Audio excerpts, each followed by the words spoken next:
কাকে আপন ভাবছেন, কাকে আপন ভাবছি আমরা?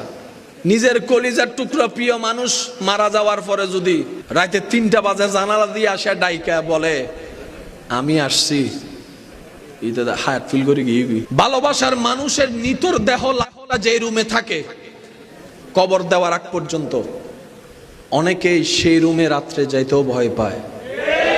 অথচ দাদার রেখেছিল, দাদির রেখেছিল, নানির মাল বাবার রেখেছিল, ওই রুমে যেতে পর্যন্ত মনে হয় গেলেই পিছন থেকে, আমি বলবো না আপনারাই বলেন, কই ভালোবাসা কই গেল? ভালোবাসা কই গেল? পৃথিবীতে আসলে রিয়েল লাভ বলতে সবই কোনো না কোনো জায়গায় একটু হইলেও স্বার্থ আছে। আজকাল মা বাবাও অনেক সময় সন্তানকে ভালোবাসে স্বার্থের কারণে। দেখেন না চতুর্দিকে, একটু চোখ বুলাই দেখেন, দেখবেন স্বার্থ আছে, ভালোবাসা স্বার্থ নাই। মানুষ চলে আসার পরে আল্লাহর হুকুমে একজন ফেরেশতা আসবে,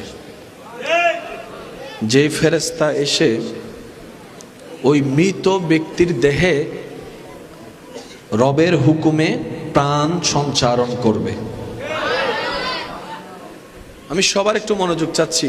এই পৃথিবী কি, এই পৃথিবীর সময়টা কেমন, এই জীবনের দীর্ঘায়ুর ভ্যালুটা কেমন? যেই দিন আপনি আমি কবরে গিয়ে প্রথম চোখ খুলব, সেই দিন আপনার আমার অনুভূতিটা এমন হবে, গভীর ঘুমের ভিতরে স্বপ্ন, ভয়ঙ্কর স্বপ্ন দেখে ঘুম ভাঙলে যেরকম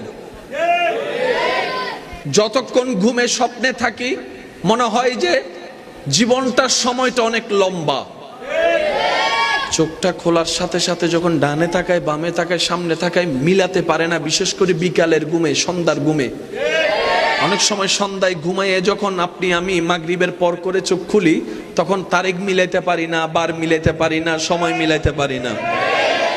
ওই ভয়ানক স্বপ্নটা যখন বারবার ব্রেইনের মধ্যে ঘুরতে থাকে, যখন আপনি আমি ডানে বামে সামনে তাকাই, যখন দেখি না নিজের ঘরে আছি, ওরকম কিছু তো নাই, আর এটা তো স্বপ্ন না দেখছি।